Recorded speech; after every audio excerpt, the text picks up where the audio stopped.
outlawed sleep for anyone except during specific rest periods controlled by the emperor. Anyone caught sleeping outside these windows was punished, sometimes beaten, sometimes imprisoned, sometimes simply taken away. The empire fell into chaos. Farmers worked until they collapsed in their fields. Children cried through the night, unable to rest.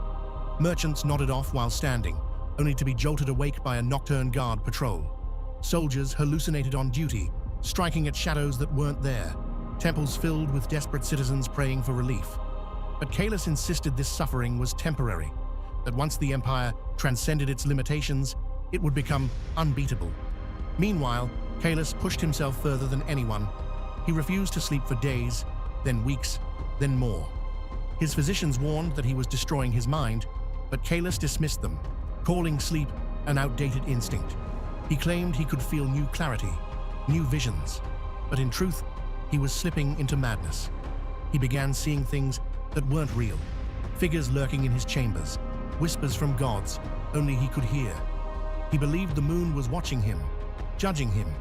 He accused his own advisors of plotting against him simply because their eyes looked tired. His mind was cracking, and the entire empire could feel it. The breaking point came during a late-night address to the Nocturne Guard. Caellus stood on the palace balcony, ranting about how soon the empire would evolve beyond human needs. Then he froze, his eyes widened. He reached toward the sky and whispered, "The sun is screaming." A moment later, he collapsed. The emperor, who banned sleep, fell into a deep unconsciousness, one his body had been begging for, but he didn't wake. For hours, then days, Caellus remained in a coma.